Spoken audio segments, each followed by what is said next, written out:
Selamat pagi, salam sejahtera untuk pemirsa, keluarga kami, hamba-hamba Tuhan, dan jemaat Tuhan dimanapun Anda berada saat ini.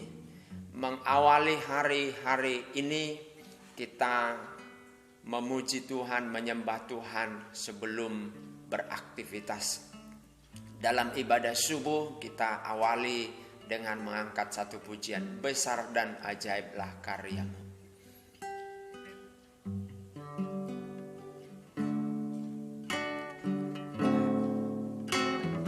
Besar dan ajaiblah karyamu, adil dan benarlah jalanmu. Raja segala bangsa yang maha kuasa, mulia namamu.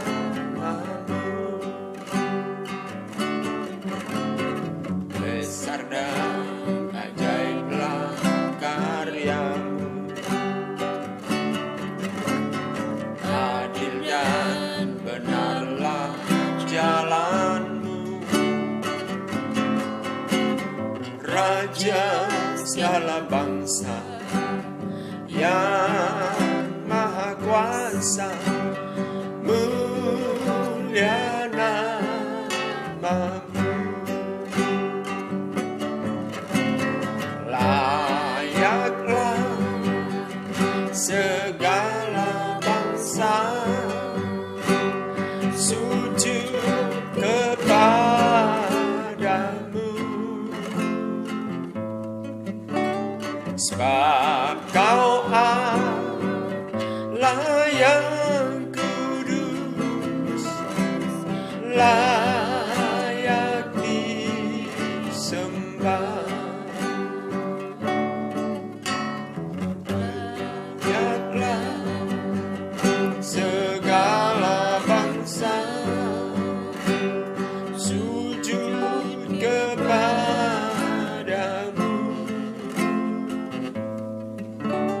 sebab Kau Allah yang kudus, layak disembah.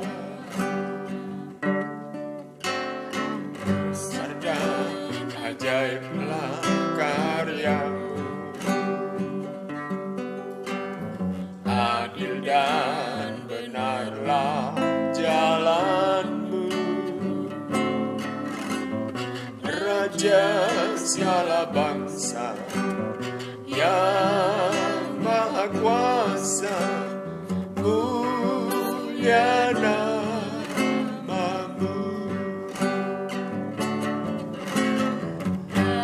Layaklah segala bangsa sujud kepadamu,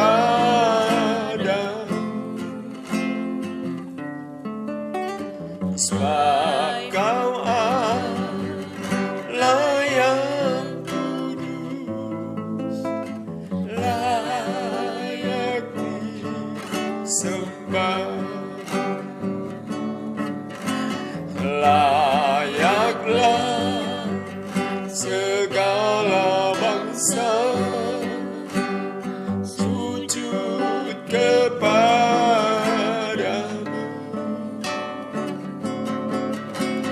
sebab Kau Allah yang kudus, layak disembah.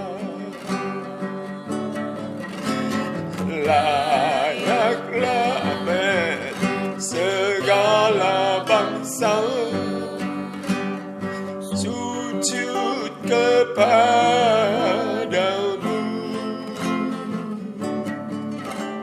sebab Kau Allah yang kudus, layak disembah. Layak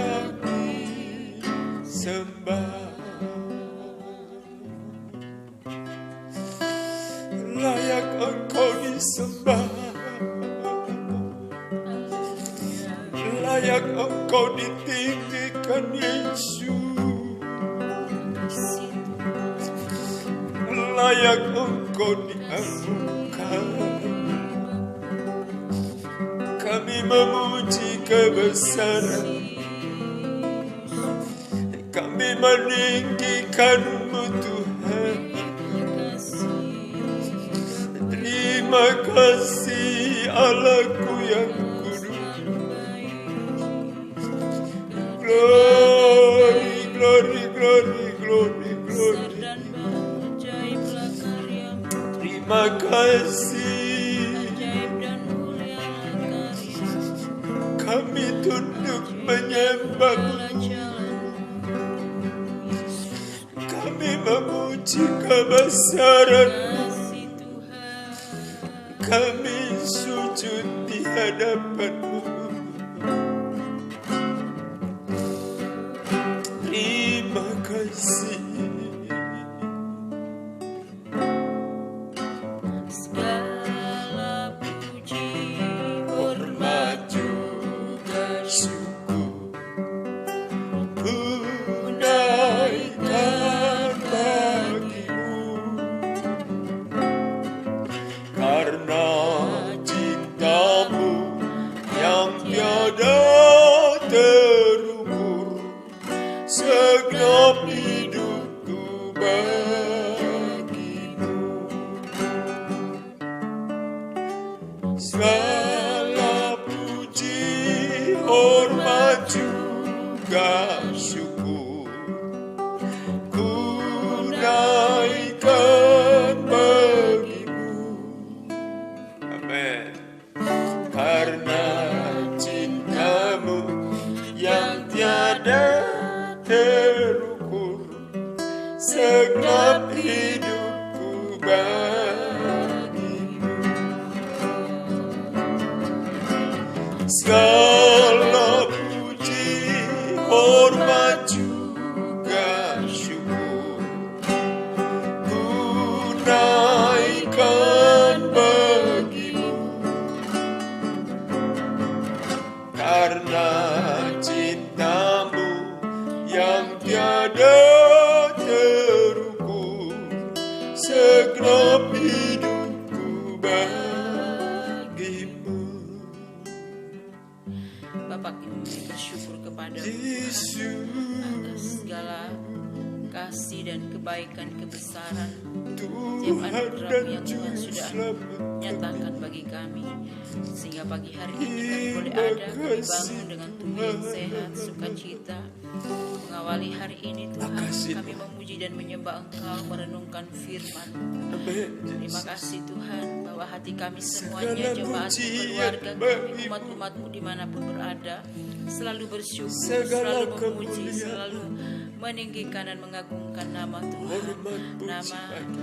yang ajaib, heran dan mulia. Amin. Nama yang memulihkan, menyembuhkan Amin, kami. Yesus. Nama di atas segala Nama yang kami terkemuka puja, di bumi yang dan kami di surga. sembah senantiasa. Tuhan, Kami terima sembah, kasih. sembah. Terima kasih Tuhan. kasih. Terima kasih Bapa yang baik. Terima kasih Roh Kudus. Engkau luar biasa. Saatnya kami akan mendengarkan firman. Kuduskan semua kami Tuhan. Sucikan tubuh, jiwa dan seluruh kehidupan kami. Biarlah Roh-Mu terus bekerja, berkarya penuh dalam hidup kami, mengajar, menuntun dan terus mempersiapkan kami sebagai gereja-Mu di akhir zaman ini menjelang kedatangan Tuhan yang kedua kalinya, untuk kami semakin hidup kudus dan tak bercela di hadapan-Mu Tuhan. Terima kasih Bapa yang baik, Tuhan yang kudus. Kami sambut firman-Mu pagi hari ini hanya di dalam berkat nama Tuhan Yesus, Tuhan dan Juru Selamat kekasih jiwa kami. Haleluya, haleluya. Amin. Lukas pasal 14 kita lanjutkan dan dibaca secara bergantian masing-masing 5 ayat per orang. Dan saya mulai membacanya dalam nama Tuhan Yesus Kristus. Lagi penyembuhan pada hari Sabat. Pada suatu hari Sabat, Yesus datang ke rumah salah seorang pemimpin dari orang-orang Farisi untuk makan di situ. Semua yang hadir mengamati dia dengan saksama. Tiba-tiba datanglah seorang yang sakit busung air berdiri di hadapannya. Lalu Yesus berkata kepada ahli-ahli Taurat dan orang-orang Farisi itu, katanya, diperbolehkankah menyembuhkan orang pada hari Sabat atau tidak? Mereka itu diam semuanya, lalu ia memegang tangan orang sakit itu dan menyembuhkannya dan menyuruhnya pergi. Kemudian ia berkata kepada mereka, siapakah di antara kamu yang tidak segera menarik keluar anaknya atau lembunya kalau terperosok ke dalam sebuah sumur meskipun pada hari Sabat? Mereka tidak sanggup membantahnya. Tempat yang paling utama dan yang paling rendah. Karena Yesus melihat bahwa tamu-tamu berusaha menduduki tempat-tempat kehormatan, ia mengatakan perumpamaan ini kepada mereka. Kalau seorang mengundang engkau ke pesta perkawinan, janganlah duduk di tempat kehormatan, sebab mungkin orang itu telah mengundang seorang yang lebih terhormat daripadamu, supaya orang itu yang mengundang engkau dan dia jangan datang dan berkata kepadamu, berilah tempat ini kepada orang itu, lalu engkau dengan malu harus pergi duduk di tempat yang paling rendah. Tetapi apabila engkau diundang, pergilah duduk di tempat yang paling rendah. Mungkin tuan rumah akan datang dan berkata kepadamu, sahabat, silakan duduk di depan, dan dengan demikian engkau akan menerima hormat di depan mata semua tamu yang lain. Sebab barang siapa meninggikan diri, ia akan direndahkan, dan barang siapa merendahkan diri, ia akan ditinggikan. Siapa yang harus diundang?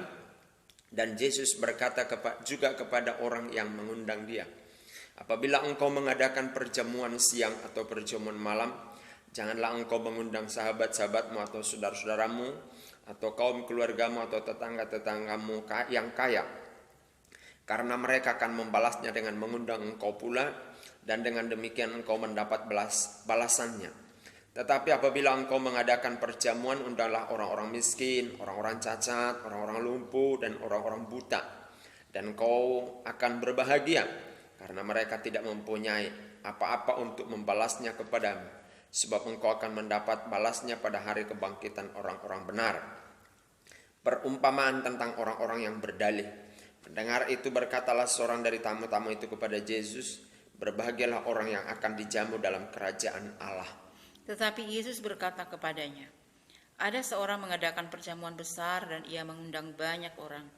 Menjelang perjamuan itu dimulai, ia menyuruh hambanya mengatakan kepada para undangan, marilah, sebab segala sesuatu sudah siap. Tetapi mereka bersama-sama meminta maaf. Yang pertama berkata kepadanya, aku telah membeli ladang dan aku harus pergi melihatnya, aku minta dimaafkan. Yang lain berkata, aku telah membeli 5 pasang lembu kebiri dan aku harus pergi mencobanya, aku minta dimaafkan. Yang lain lagi berkata, aku baru kawin dan karena itu aku tidak dapat datang. Maka kembalilah hamba itu dan menyampaikan semuanya itu kepada tuannya. Lalu murkalah tuan rumah itu dan berkata kepada hambanya, pergilah dengan segera ke segala jalan dan lorong kota, dan bawalah kemari orang-orang miskin dan orang-orang cacat dan orang-orang buta dan orang-orang lumpuh. Kemudian hamba itu melaporkan, Tuan, apa yang Tuhan perintahkan itu sudah dilaksanakan, tetapi sekalipun demikian masih ada tempat. Lalu kata Tuhan itu kepada hambanya, pergilah ke semua jalan dan lintasan dan paksalah orang-orang yang ada di situ masuk, karena rumahku harus penuh. Sebab aku berkata kepadamu, tidak ada seorang pun dari orang-orang yang telah diundang itu akan menikmati jamuanku. Segala sesuatu harus dilepaskan untuk mengikut Yesus. Pada suatu kali banyak orang berduyun-duyun mengikut Yesus. Dalam perjalanannya sambil berpaling, ia berkata kepada mereka, jikalau seorang datang kepadaku dan ia tidak membenci bapaknya, ibunya, istrinya, anak-anaknya, saudara-saudaranya laki-laki atau saudaranya perempuan, bahkan nyawanya sendiri, ia tidak dapat menjadi muridku. Barang siapa tidak memikul salibnya mengikut aku, ia tidak dapat menjadi muridku.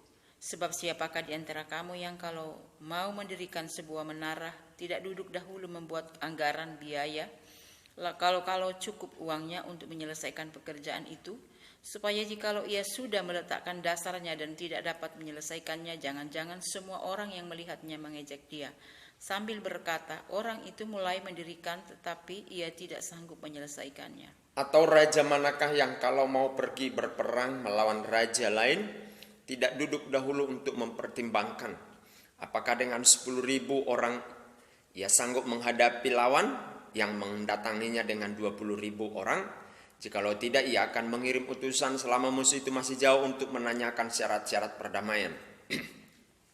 Demikian pula lah tiap-tiap orang di antara kamu yang tidak melepaskan dirinya dari segala miliknya tidak dapat menjadi muridku. Garam memang baik, tetapi jika garam juga menjadi tawar, dengan apakah ia diasinkan? Tidak ada lagi gunanya, baik untuk ladang maupun untuk pupuk, dan orang membuangnya saja. Siapa mempunyai telinga untuk mendengar, hendaklah ia mendengar. Topik renungan dari Lukas pasal 14 ini adalah tentang kesombongan. Saudara-saudara, kesombongan itu banyak kriterianya. Tapi dari ayat-ayat yang, dari kalimat atau dari perikop-perikop yang kita baca dalam Lukas pasal 14 ini, ada beberapa. Yang pertama, kalau kita mau mendeteksi bahwa orang itu sombong apa tidak, itu kita akan lihat dia membedakan status sosial orang.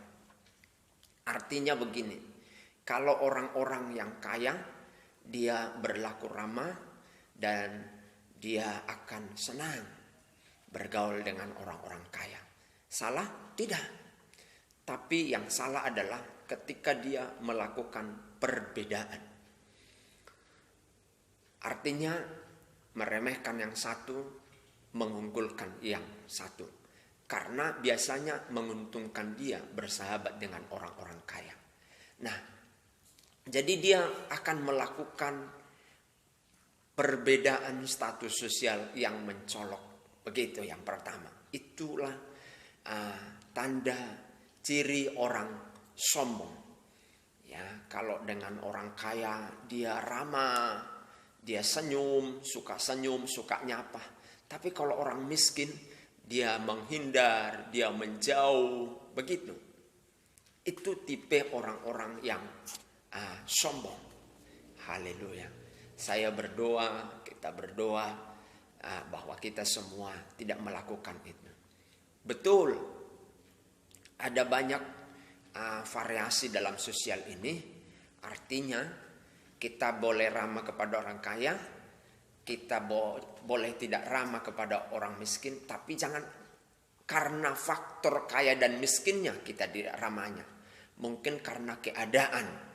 Artinya keadaan yang saya maksud, orang miskin dekat dengan kita sapa sekali, tapi malah dia memanfaatkan kita. Ini yang saya maksud keadaan, ya. Sehingga kita ada sapa alias kita menghindar. Tapi yang dimaksud adalah melakukan pembedaan dalam hubungan sosial, itu salah satu orang sombong. Ya. Orang sombong, dia hanya mencari keuntungan dari hubungan sosial itu. Orang-orang miskin dia anggap adalah sampah masyarakat. Itu orang sombong. Kemudian, ya, orang-orang sombong yang kedua kita deteksi, haleluya, yaitu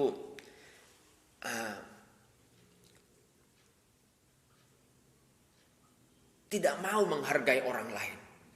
Itu tidak mau menghargai orang lain. Jadi orang lain dia anggap dia lebih unggul begitu, tidak dihargai orang lain. Siapa lo?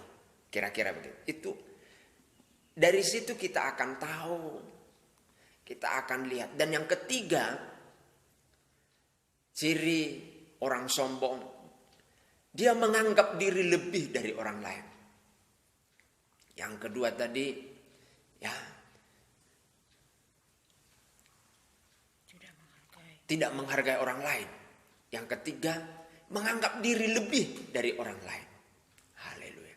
Itu ciri-ciri sombong. Ini beda-beda tipis. Sulit kita mendeteksi kalau hal ini kita tidak mengamati secara serius.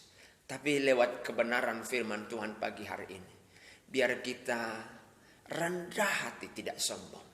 Ya, kita bergaul dengan semua orang, menghormati orang, dan jangan merasa diri lebih daripada orang lain. Setiap manusia punya kelebihan, saudara. Alkitab berkata, masing-masing diberi Tuhan talenta sesuai dengan kesanggupannya. Ya. Sekalipun dia orang yang tidak berpendidikan menurut strata pendidikan, tapi dia diberi Tuhan kemampuan, kelebihan. Kita harus hormati dan kita hargai orang itu. Puji Tuhan, saudara mungkin sebagai pemimpin di perusahaan, pemimpin di gereja, hargai rekan kerjamu. Jangan merasa superior. Ya. Kalau engkau merasa superior, maka kesombongan itu sudah ada. Dan kesombongan itu akan berbuah nanti. Dan itu bisa menghancurkanmu. Sebelum engkau hancur, bertobatlah. Kita mau bertobat. Saya juga mau bertobat. Saya mau bertobat.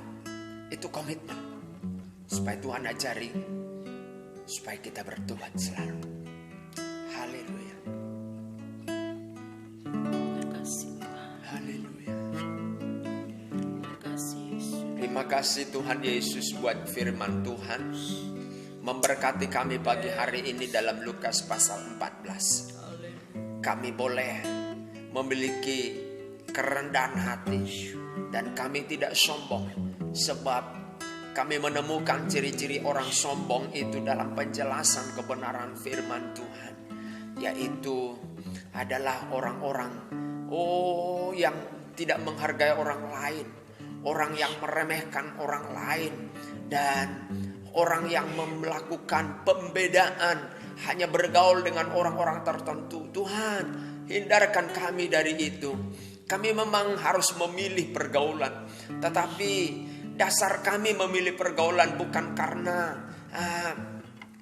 untuk membeda-bedakan, tapi dasar kami adalah untuk tidak dimanfaatkan kami. Oleh sebab itu terima kasih buat firman-Mu Tuhan. Biarlah seluruh bangsa kami ini, seluruh gereja Tuhan, seluruh hamba-hamba Tuhan, seluruh pemirsa jemaat-Mu, keluarga kami memiliki kerendahan hati dan menjauhkan diri dari setiap kesombongan. Kalau kami hari-hari yang lalu membuat perbedaan-perbedaan di dalam pergaulan karena kami memiliki kesombongan, ampuni kami. Kalau kami mengukur orang dengan kemampuannya, dengan diri kami, oh Tuhan ampuni kami. Kalau kami meremehkan orang lain, ampuni kami Tuhan. Agar kami menjadi orang-orang yang berkenan kepada Tuhan. Begitu juga bangsa kami ini. Kalau ada di antara penduduk negeri kami, bahkan pemerintahan kami membuat perbedaan-perbedaan status sosial, Tuhan ampuni. Dan merasa diri superior, meremehkan orang, ampuni Tuhan. Sebab kesombongan akan menghancurkan seseorang, tetapi kerendahan hati akan menegakkan orang. Biar gerejamu, pemirsa jemaatmu, keluarga kami, hamba-hambamu hidup dalam kerendahan hati.